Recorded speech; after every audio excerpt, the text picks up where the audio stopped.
the IELTS Listening Test. You will hear a number of different recordings and you will have to answer questions on what you hear. There will be time for you to read the instructions and questions, and you will have a chance to check your work. All the recordings will be played once only. The test is in 4 parts. At the end of the test, you will be given 10 minutes to transfer your answers to an answer sheet. Now turn to part 1.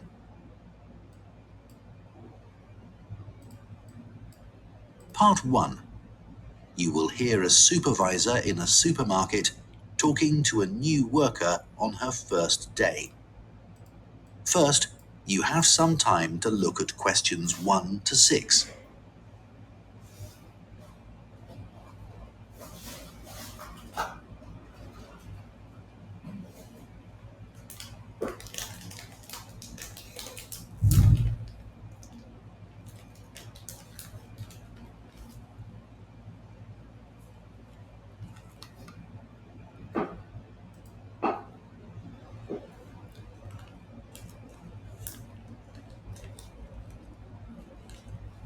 Now listen carefully and answer questions 1 to 6. Hello, Charlotte. I'm Caden, one of the supervisors. Welcome to the team. Hi, Aiden. It's Caden. I'm so sorry. Don't worry. People often get my name wrong. They never know how to spell it. It's Kaeden, in case you ever need to write it. I'll try and remember. So, there are a few practical things you need to sort out this morning. Then I'll show you what you're going to do today. The email I received said to go to the front desk to show my letter of appointment and pick up my badge. You'll need that for the staff room and other areas of the supermarket where shoppers aren't allowed. So, after you've finished at the front desk, I'll take you to the staff room. Put your coat and rucksack in one of the lockers there. Take whichever one is free. Will I have a key? Yes, try not to lose it. At the end of the day, leave it in the door for the next person to use. Will do. You also need to go to the HR department to see Tiffany. She's really helpful. I was told to bring my passport with me. HR need to take a note of the number in it. That's right. Or you can show your ID card. I don't have one of those. Okay. Tiffany will give you a uniform. They have lots in different sizes, so you just tell her what you need. I won't come with you to HR. I've got to go and sort something else out. Problem with a bread slicer. Is the HR office near the staff room? The staff room's on the 1st floor, and HR are a couple of floors above that, on the 3rd floor. There's a staircase outside the staff room. Okay. When you're finished with HR, come and find me in the bakery section of the shop. I'm looking forward to getting started. I'll just give you my phone number in case you can't find me. Have you got your phone there? Yes. Okay. Ready? It's 0412 66 5903. Okay. Done. Before you hear the rest of the conversation, you have some time to look at questions 7 to 10.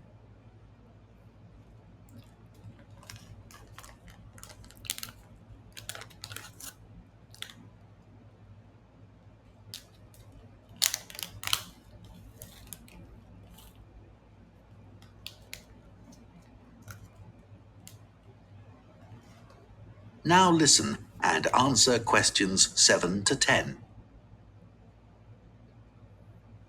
So, Charlotte, your tasks today are in the bakery section, on the sushi counter, and on the meat and fish counters. The first job is to check sell-by dates on the bread and cakes. If any of the dates are today's, put a new price label on the packaging. What if any of the labels are yesterday's dates or older? Do I throw those items away? Yes, but that shouldn't happen. We check the stock every day. When something needs a new price label, put a yellow one on the package next to the original price. Okay. After that, you'll go to the sushi takeaway counter. Will I be preparing boxes of food? For today, you'll just be helping the staff. Yes, of course. You'll see lots of flat cardboard boxes at one end of the counter. Beneath those is where we keep the plastic boxes. We run out of those really quickly, so you should bring more from the storeroom. Is that my only task on the sushi counter? No, you also need to clean the area where they prepare the dishes. There are cloths and bottles of spray by the sink. Oh, and please make sure you clean that too. Sure. That's important, isn't it? Absolutely, but you mustn't wash up knives. You have to do some training before you're allowed to touch sharp objects. What should I do if there are any? Ask someone to put them in the dishwasher. Okay, thanks. I don't want to get anything wrong. Don't worry, you'll be fine. And I'll be around to help. Right. Finally, the meat and fish counters. You need to clean the area where staff serve customers, including wiping the weighing scales. Okay. Anything else? The fish is laid on ice, but when that starts to melt, you'll need to get more from the cold room.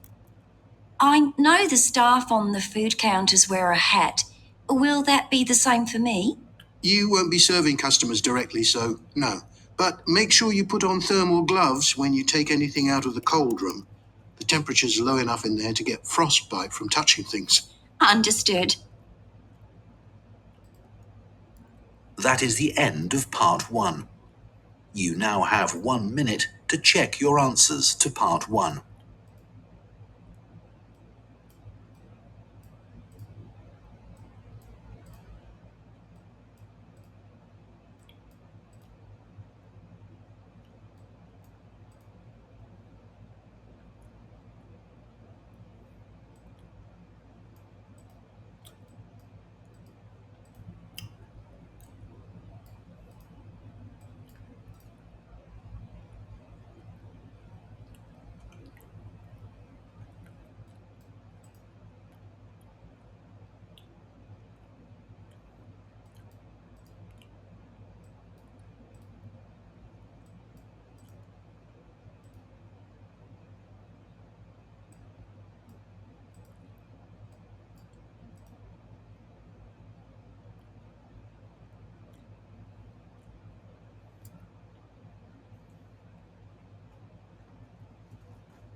Part 2.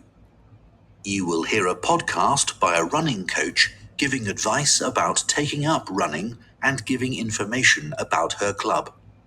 First, you have some time to look at questions 11 to 14.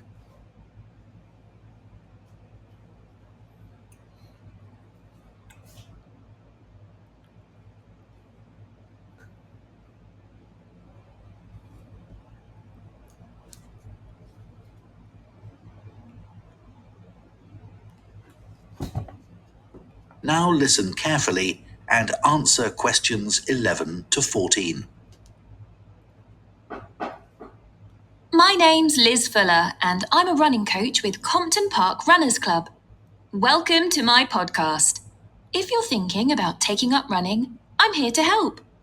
There are many training programs available online which aim to help people build up to running 5 kilometers. Some of them are great, and thousands of people of all ages are taking part in 5-kilometer races across the country as a result. People like them because they're easy to follow and don't push them too hard. However, they don't work for everyone, especially if you suffer from something like a heart condition or asthma, because they're aimed at people with average fitness and running ability. Another thing is that everyone is different. And if you have any specific questions related to your needs, there's no one to provide any answers. I have a couple of simple tips I always give to new runners. I expect you've been told to run very slowly until your fitness increases. Well, I find that can prevent progress. You should run at a speed that feels comfortable, but time yourself and try to run a bit faster each time. Listening to music can be very helpful. It takes your mind off things and helps your body get into a rhythm. I'd say that is better than running with a friend. especially as most people are competitive, and that's not what you want when you're just starting. I don't think the time of day is especially important. Some people are better in the evening, while others are morning people. But you need to be consistent, so aim to train regularly. Twice a week is enough to begin with. Before you hear the rest of the podcast, you have some time to look at questions 15 to 20.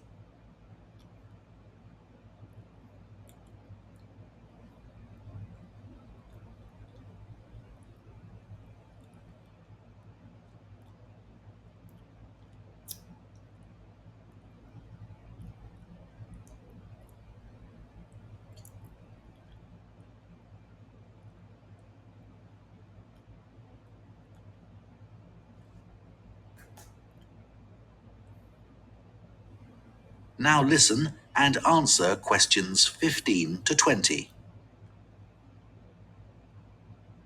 New members often say to me that they've been put off running either because they lack confidence, or they don't have time, or they think they dislike running. Kerry, for example, joined the club 2 years ago at the age of 40. She'd always enjoyed running at school, but wasn't sure if she'd be able to do it. She was worried about being left behind and being the slowest runner. But she says she was made to feel so welcome, she soon forgot all about that.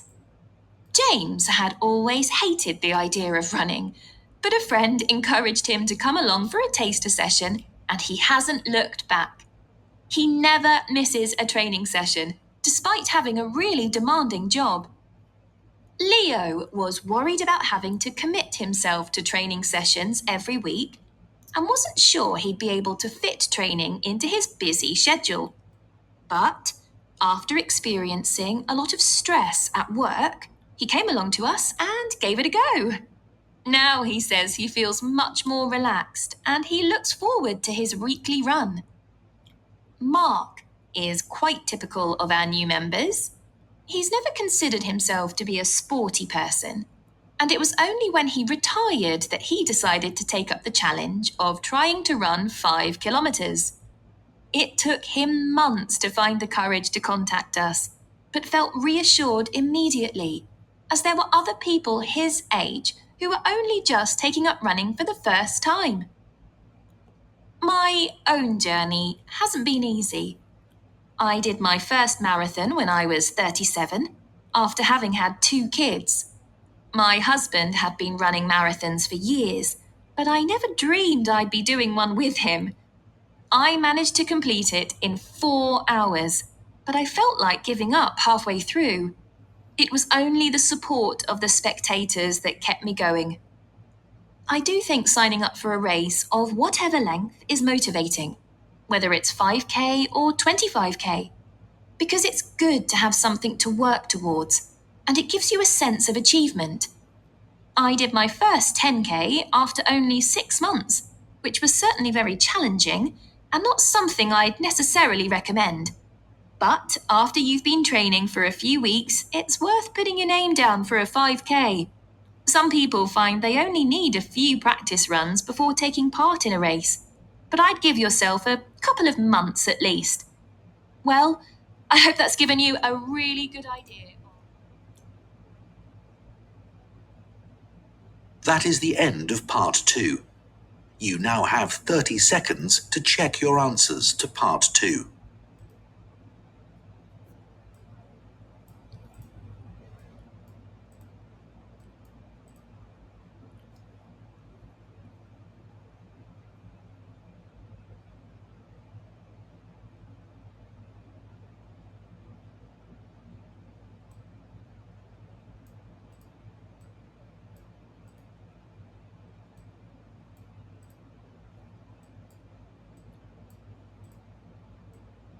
Part 3. You will hear 2 students called Jane and Kieran talking about books. First, you have some time to look at questions 21 to 25.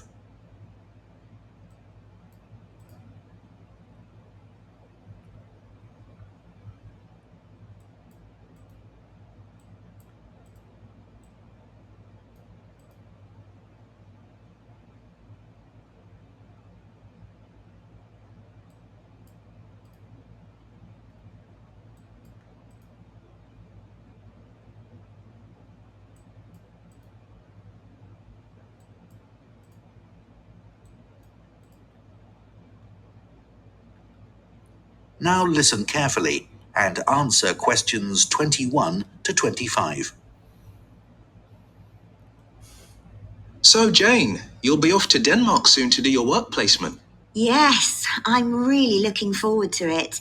And I've just started packing up all my books to put in storage. Well, I hope they don't get spoilt. It's okay. My grandfather works in a bookshop, and he told me how to pack them. Oh, that's helpful.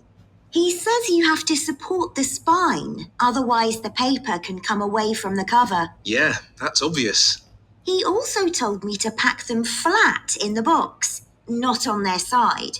Again, because they can bend, and if you leave them like that for, say, a year, it's quite hard to get them back to their normal shape. Well, it's pretty clear that ruins them.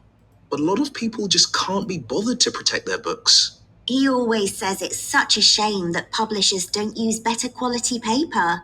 It's the acid in the paper that causes the problem, isn't it? Yeah, that's why old books go yellow. You know, some of the books my grandfather's given me are like that already. Oh. I should dump them really if they're going to deteriorate further, but I'd feel bad. They'll always remind me of him. He's quite a collector, you know. Well, if they're important to you. Yeah, I'd regret just throwing them away. You know, maybe it's because I was taught to treasure books, but I hate seeing students force open the pages of paperbacks. They press so hard they end up breaking the spine. I know. But unfortunately, paperbacks aren't designed to last a long time, and people know that. Hardbacks aren't quite as weak. Yeah, they're different, I suppose. But I still don't think people value hardbacks like they used to. Well, they aren't decorative, are they, like other objects? Plus, nowadays, people don't keep them out on shelves as much as they used to. That's such a pity. When I visit someone, if they have, say, a colourful book on a table, it's the first thing I'm drawn to. I agree. And book covers can be a work of art in themselves. Some are really eye-catching. I've always been taught to handle books carefully. If you watch someone take a book off a shelf, well, they usually do it wrong. Ah, my grandfather says you should put your hand right over the top of the book. Or, if you can't do that, pull the other books on the shelf aside so that you can hold the whole cover. When did you learn all this? He watched me pull a heavy book off the shelf when I was small, and it fell on the floor and broke apart. Oh dear. Oh, I can still remember it. You know what I really like? What? The smell of new books. Me too. My parents used to laugh at me when I was a kid because I loved putting books up to my nose, almost as much as reading them. New books aren't cheap though, are they? I guess we're lucky we can buy them. My grandfather stocks second-hand books as well as new ones, and they don't smell quite as good. Before you hear the rest of the discussion, you have some time to look at questions 26 to 30.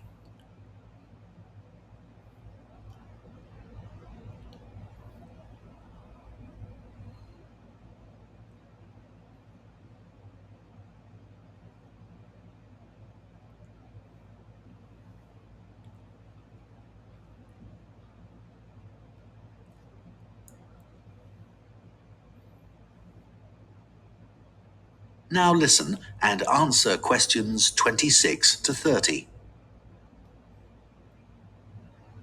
I'd love to have a bookshop like your grandfather. What's it like? Well, it's quite big. It's got 2 floors and an attic, and he stocks all kinds of books, really. I guess he treasures things like first editions and other rare books.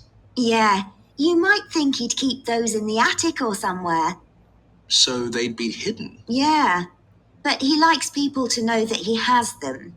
So he puts them out in the shop, but makes sure you need a ladder to get them. Right, that would prevent any thefts. Uh-huh.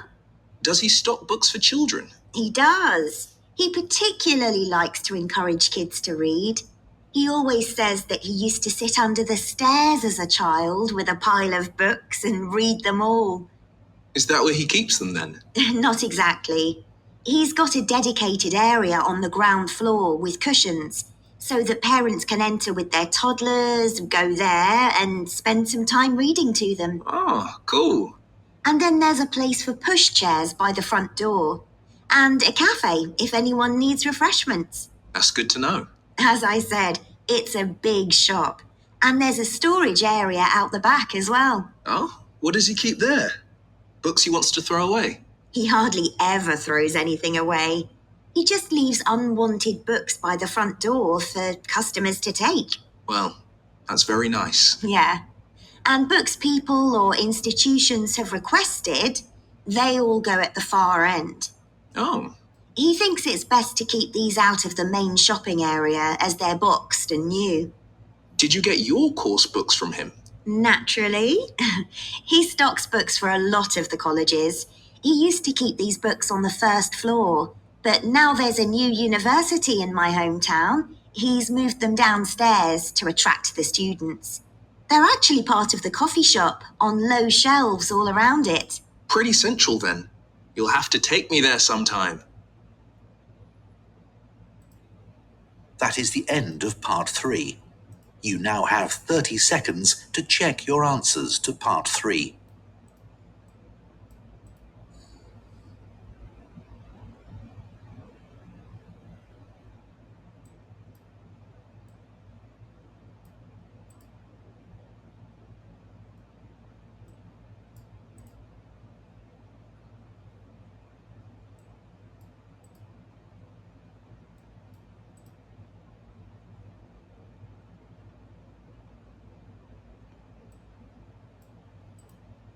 Part 4.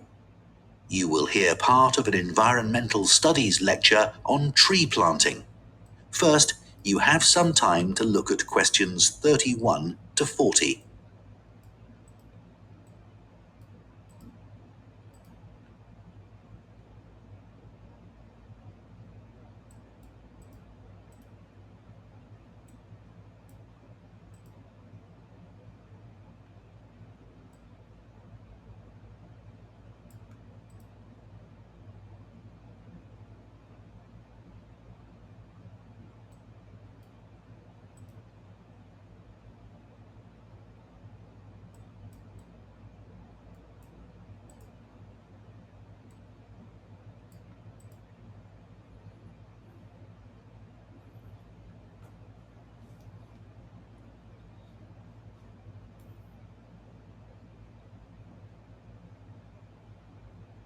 Now listen carefully and answer questions 31 to 40.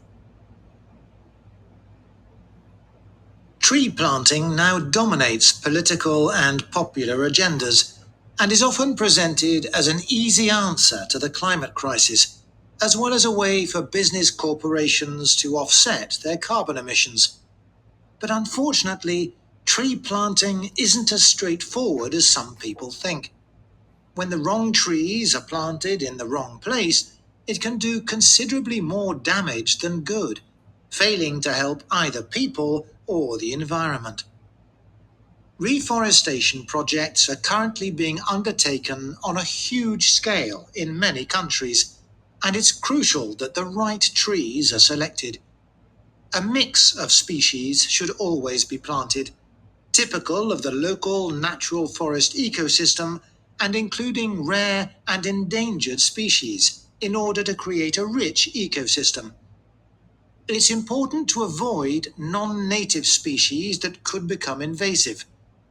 Invasive species are a significant contributor to the current global biodiversity crisis and are often in competition with native species and may threaten their long-term survival. Restoring biodiversity that will maximize carbon capture is key when reforesting an area, but ideally, any reforestation project should have several goals. These could include selecting trees that can contribute to wildlife conservation, improve the availability of food for the local community, and maintain the stability of soil systems. Meeting as many of these goals as possible, whilst doing no harm to local communities, native ecosystems, and vulnerable species, is the sign of a highly successful tree planting scheme. To ensure the survival and resilience of a planted forest, it's vital to use tree seeds with appropriate levels of genetic diversity, the amount of genetic variation found within a species essential for their survival. Using seeds with low genetic diversity generally lowers the resilience of restored forests, which can make them vulnerable to disease and unable to adapt to climate change. Choosing the right location for reforestation projects is as important as choosing the right trees. Ultimately, the best area for planting trees would be informally forested areas that are in poor condition. It's better to avoid non-forested landscapes, such as natural grasslands, savannas, or wetlands, as these ecosystems already contribute greatly to capturing carbon. It would also be advantageous to choose an area where trees could provide other benefits, such as recreational spaces. Reforesting areas which are currently exploited for agriculture should be avoided, as this often leads to other areas being deforested.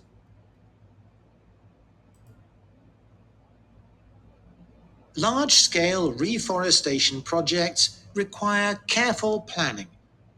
Making the right decisions about where to plant trees depends on having the right information.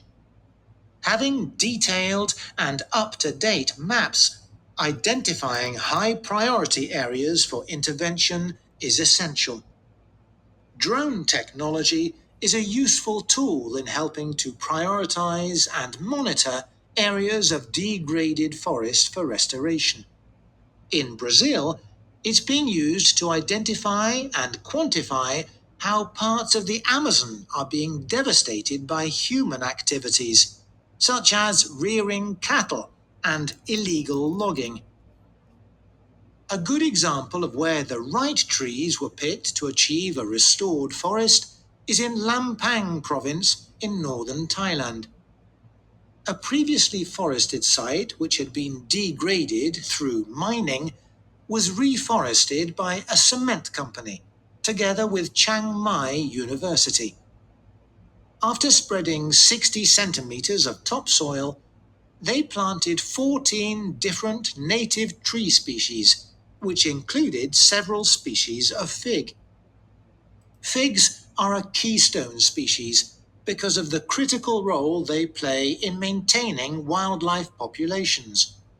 They are central to tropical reforestation projects as they accelerate the speed of the recovery process by attracting animals and birds which act as natural seed dispersers. This helps to promote diversity through the healthy regrowth of a wide range of plant species.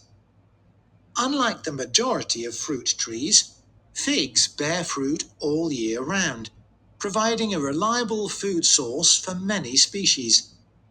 At this site, for example, after only 3 rainy seasons, monkeys started visiting to eat the fig fruits, naturally dispersing seeds through defecation.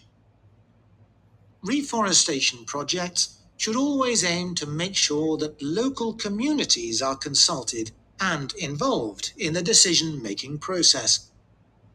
The restoration of mangrove forests in Madagascar is an example of a project which has succeeded in creating real benefits for the community. Destruction of the mangrove forests had a terrible impact on plant and animal life, and also badly affected the fishing industry, which was a major source of employment for local people living in coastal areas. The reforestation project involved hiring local people to plant and care for the new mangrove trees. Millions of mangrove trees have now been planted, which has resulted in the return of a healthy aquatic ecosystem. The mangroves also act as a defense against the increased threat of flooding caused by climate change. What's more, the local economy is more stable, and thousands more Madagascans are now able to send their children to school. One other important point to consider. That is the end of part 4. You now have 1 minute to check your answers to part 4.